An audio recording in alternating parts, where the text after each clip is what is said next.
Bonsoir, il est 22 heures. Bienvenue dans cette nouvelle édition. Voici les principaux titres.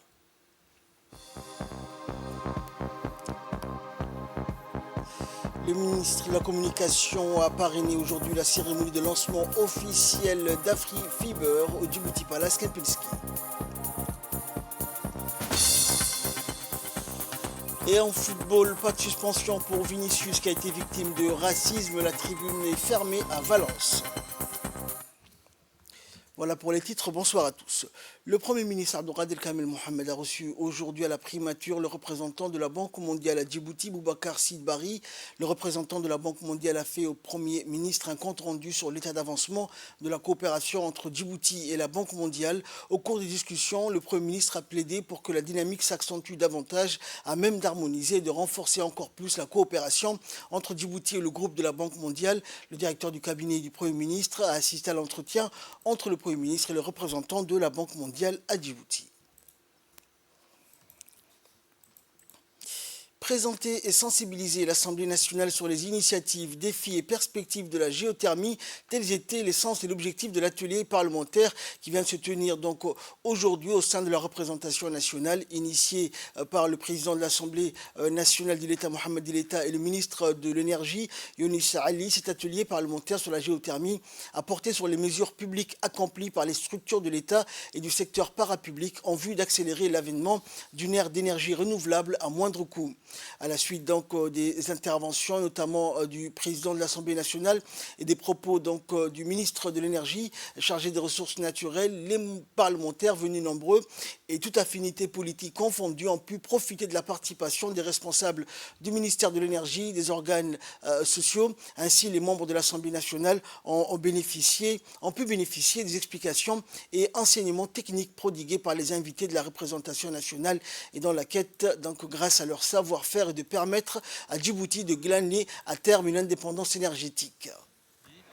De présenter un petit peu leurs activités et les résultats qui étaient obtenus.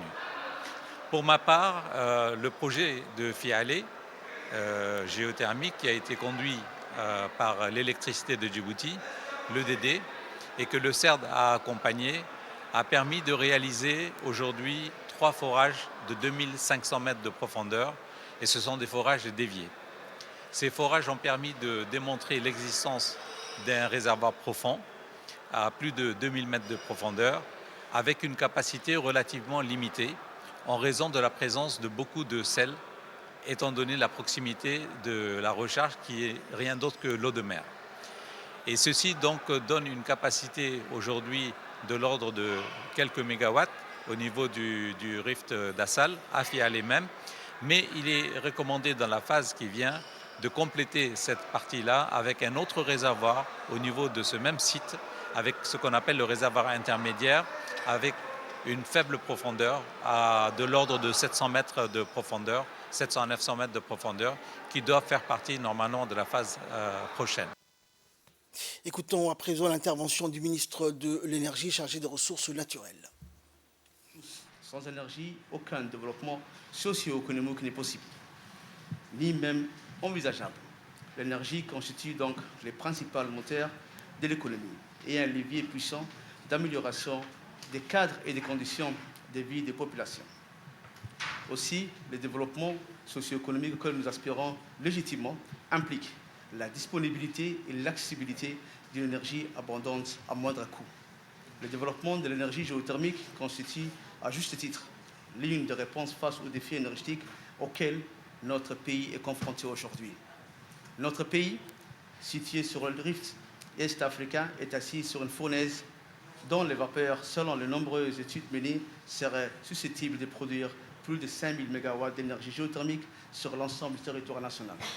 Il s'agit en effet d'une source d'énergie renouvelable, propre, écologique, fiable et permanente qui présente incontestablement de nombreux avantages, tant pour l'environnement, mais pour l'économie nationale aussi. Au regard du fort potentiel d'énergie géothermique que dispose notre pays et eu égard aux études concluantes réalisées au lendemain de notre accession à l'indépendance nationale, le gouvernement de la République de Djibouti, sous le leadership du président de la République, son Excellence M. Ismaël Omar Guelleh, a fait de l'exploitation et de l'exploration de la production de cette ressource énergétique une priorité de l'action gouvernementale. Le gouvernement fonde en 2013 l'ODEC, l'Office djiboutien du développement de l'énergie géothermique, un établissement public chargé de gérer l'ensemble des projets liés à la ressource géothermique et avec pour principale mission la réalisation des travaux d'exploration, des reconnaissances, des études afin d'identifier les divers types de ressources géothermiques, de faire de la géothermie une source de base dans le mix énergétique et d'assurer le développement de la production d'énergie géothermique dans notre pays. Et de son côté, le président de l'Assemblée nationale a rappelé l'importance du développement du secteur géothermique. La géothermie constitue une importante source d'énergie avec un potentiel estimé jusqu'à 1000 MW. De ce fait, elle est au cœur des priorités de la politique énergétique nationale, compte tenu des sources de gisement géothermiques inépuisables et ses avantages incontestables. Le gouvernement s'est donc engagé à poursuivre le développement de cette énergie en multipliant les partenaires et en créant un organisme dédié qui n'est autre que l'ODEC. Chers collègues, l'utilisation de cette énergie renforcera incontestablement la stabilité des mix énergétiques à côté des autres sources d'énergie renouvelable. En effet, la géothermie, les énergies renouvelables telles que l'énergie solaire ou l'énergie éolienne utilisent une technologie mature à faible émission de carbone. À long terme, la géothermie devra remplacer de manière permanente l'utilisation des centrales thermiques et donc réduira considérablement notre dépendance aux produits fossiles importés. Une centrale géothermique produira en continu d'électricité sans être perturbée par les aléas météorologiques. Cette énergie est un atout incontestable pour la lutte contre les changements climatiques et pour l'atténuation des émissions des gaz à effet de serre. Chers collègues, comme nous subissons les effets des changements climatiques par des sécheresses récurrentes et une pluviométrie erratique, nous devons davantage rendre nos infrastructures plus résilientes en nous adaptant à ces effets. Dans le cadre des efforts visant à renforcer le secteur des télécommunications à Djibouti, le ministre de la Communication, chargé des postes et des télécommunications, Redouane Abdoulaye Bahdoun, a parrainé ce matin au Djibouti Palace Camping Scheme une cérémonie dédiée au lancement de la société AfriFiber, spécialisée dans le domaine de l'Internet et de la connectivité. Cette cérémonie s'est déroulée en présence de plusieurs membres du gouvernement, ainsi que du secrétaire général de la présidence et du directeur général de la société AfriFiber. Les membres du corps diplomatique et des hommes d'affaires ont également pris part à cette cérémonie. La mission d'AfriFiber, qui est une entreprise de classe mondiale, est de développer des compétences et des connaissances dans le domaine des nouvelles technologies pour les services de données en fibre optique à haut débit.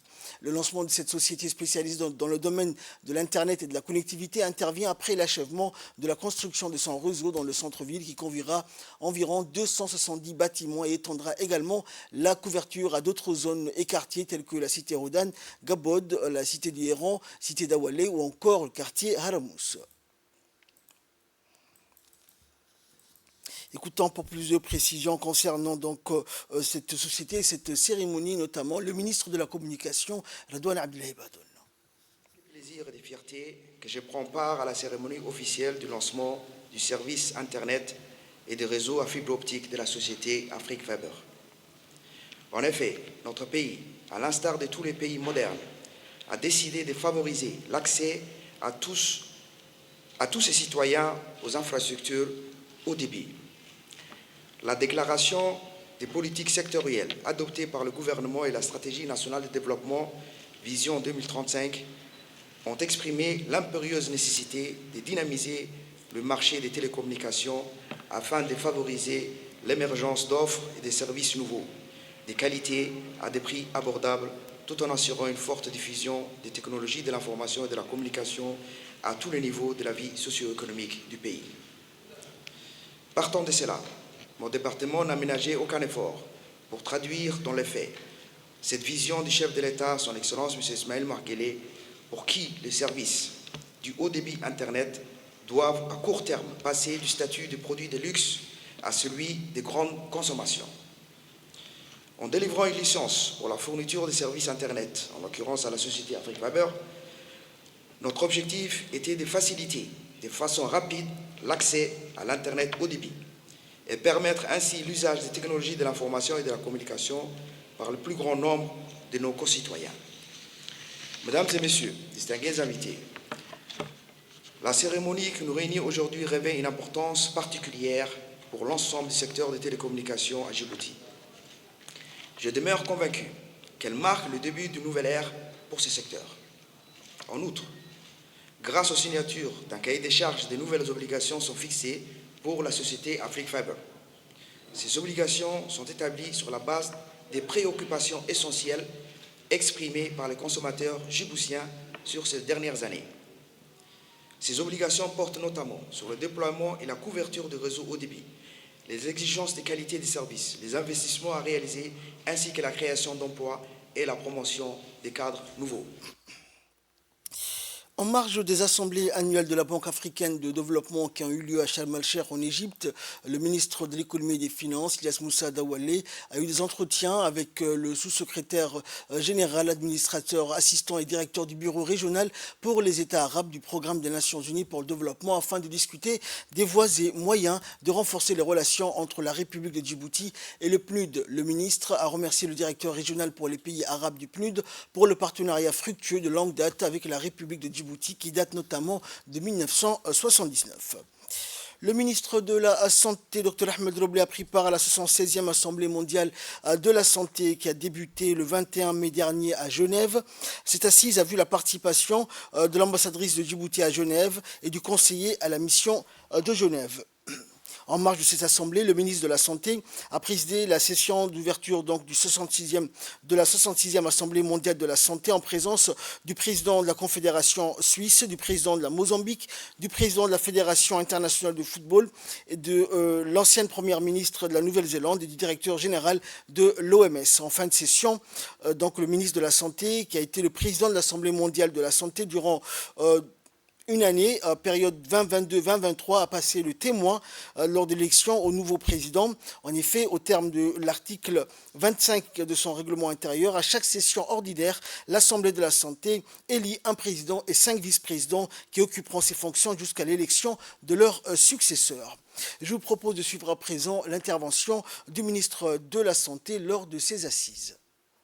Je suis très honoré de participer avec vous à cette 76e Assemblée mondiale de la santé, en ma qualité de président sortant de la 75e Assemblée mondiale de la santé, je suis très honoré de vous accueillir tous et toutes à cette auguste assemblée. Comme vous le savez, la pandémie du Covid-19 a suscité de nombreuses incertitudes sociales, politiques et économiques. Elle a lourdement impacté les systèmes de santé, fragilisé un monde qu'on croyait solide, structuré et efficient. Pourtant, au milieu de toutes ces incertitudes, l'Organisation mondiale de la santé a continuellement fourni un leadership technique et un soutien constant et déterminant aux États membres. Mon pays, la République de Djibouti, réaffirme son engagement à œuvrer en s'appuyant sur le leadership de l'Organisation mondiale de la santé pour le bien-être de l'humanité. Nous réaffirmons ici notre engagement solennel à faire de la santé pour tous et partout une réalité tangible avec la mise en place de l'assurance maladie universelle pour éliminer les barrières financières et améliorer la disponibilité et l'accessibilité à des soins de santé de qualité. Notre politique sanitaire demeure l'atteinte d'une couverture santé universelle solidement ancrée dans des soins de santé primaires de haute qualité et accessible.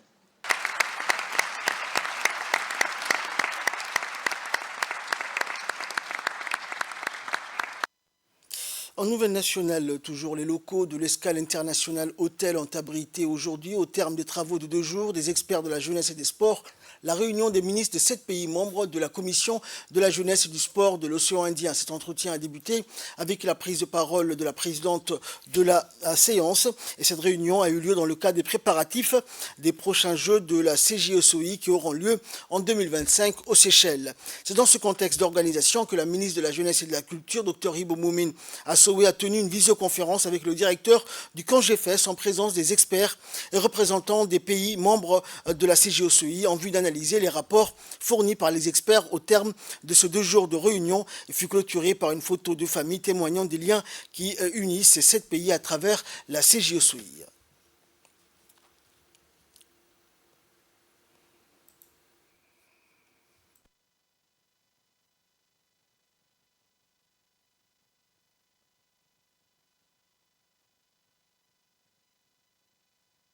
Mesdames et messieurs, durant ces 2 derniers jours qui ont précédé cette réunion des ministres, qui s'est tenue la réunion des experts, donc les experts réunis dans cette salle, ici à Djibouti, qui ont suivi, que ce soit en présentiel et qui ont suivi cette réunion en visioconférence, ont fourni un travail colossal et ont donné le meilleur d'eux-mêmes et ont travaillé d'arrache-pied afin d'apporter une contribution significative à la consolidation des buts de la CJSEI.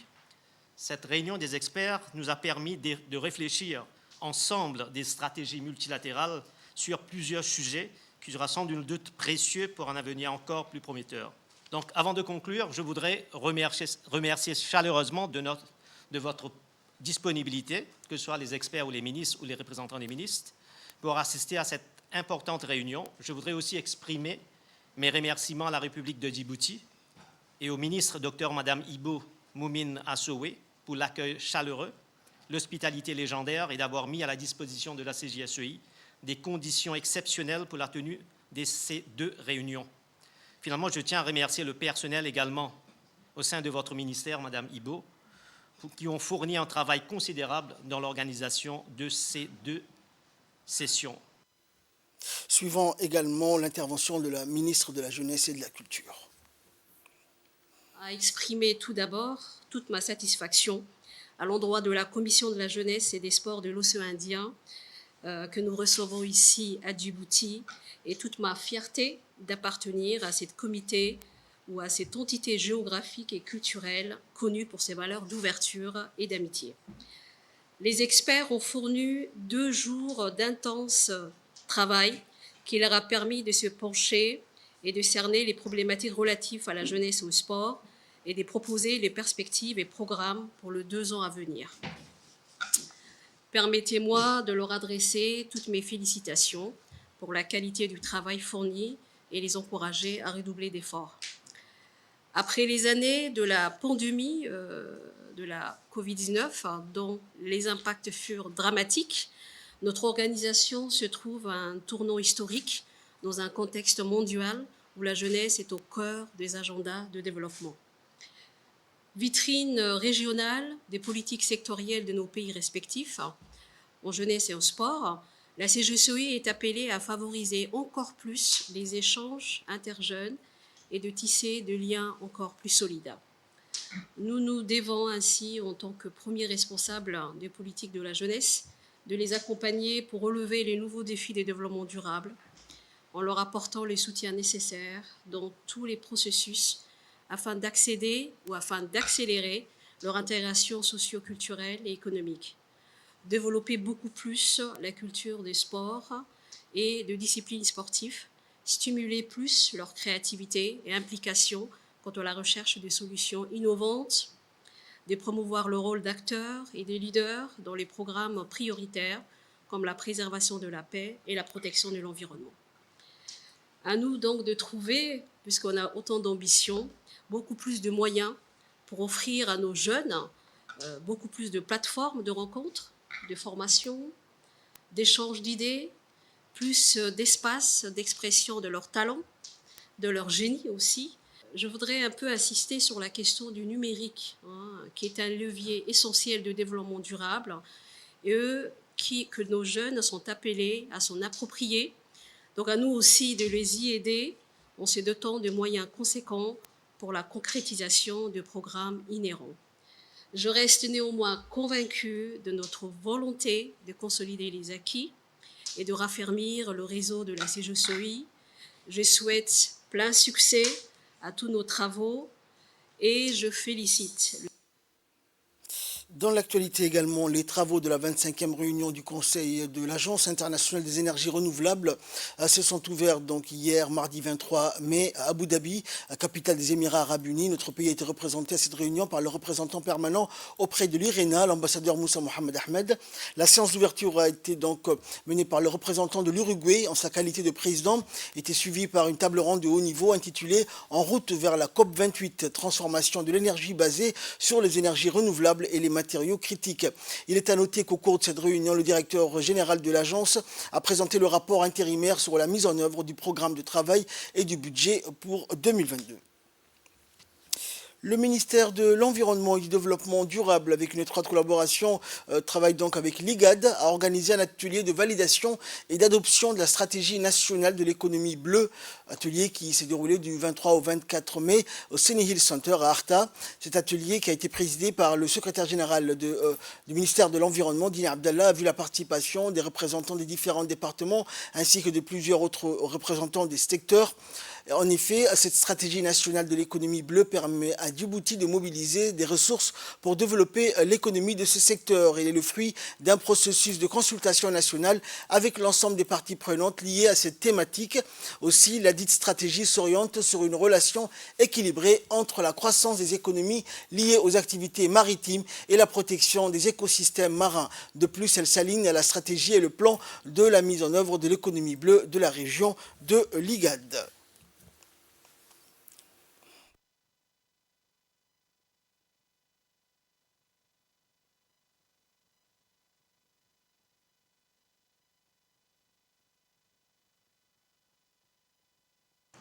Nous sommes tous d'accord pour dire que le concept de l'économie bleue incorpore une nouvelle approche dans l'exploitation économique durable des ressources des océans, pas simplement des océans, avec la particularité de la région de l'IGAD. Cette définition a été étendue au niveau des lacs, des rivières et autres plaines d'eau et la conservation des écosystèmes aquatiques. Le concept d'économie bleue constitue une nouvelle base pour l'utilisation et la conservation des ressources naturelles et des habitats.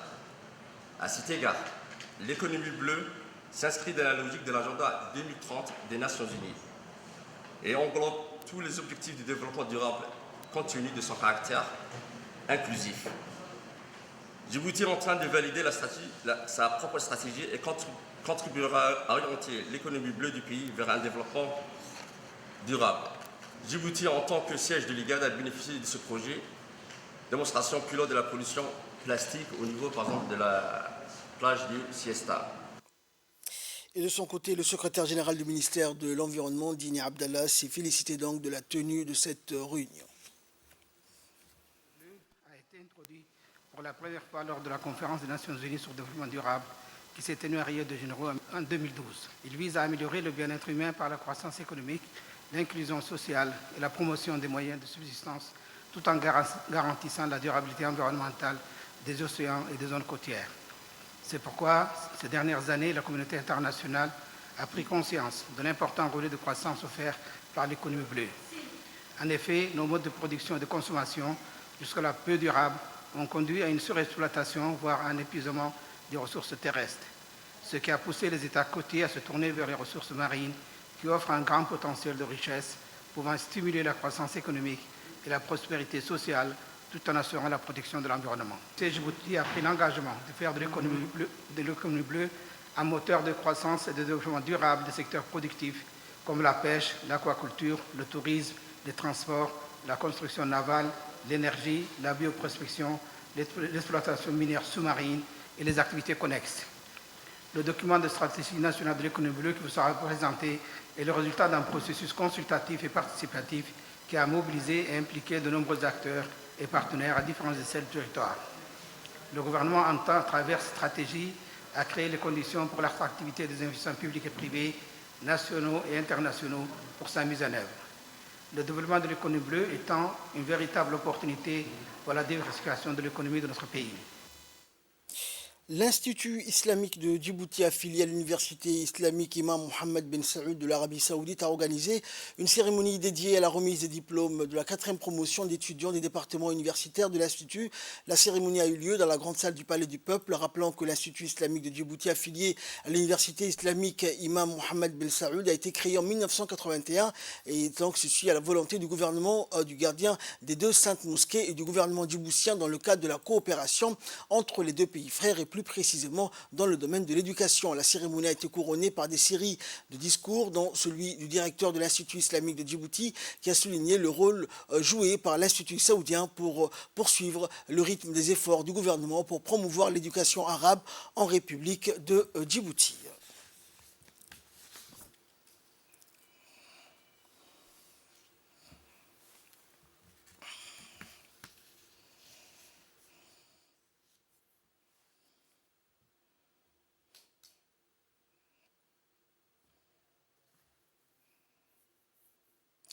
Direction la ville de l'Unité pour clore l'actualité nationale suite aux activités de la semaine du Festival de l'Unité, une conférence et débat avec les secteurs privés, les petites entreprises émergentes de la région ainsi que les coopératives agricoles s'est tenu ce matin au siège du conseil régional. Cet atelier a été présidé par le président du conseil régional, Mahad Hussein, et du préfet adjoint. Cet atelier de formation a été organisé par le conseil régional au bénéfice des secteurs privés, les coopératives et les petites entreprises émergentes de la région. Cet atelier a été animé par le coordinateur technique pour l'environnement de Kaizen Company, Ali Dimbio, et a été entamé par une séance de formation suivie de travaux de groupe. L'atelier avait pour objectif la réflexion sur le développement des potentialités de la région du secteur de l'agriculture, de l'artisanat et du transport.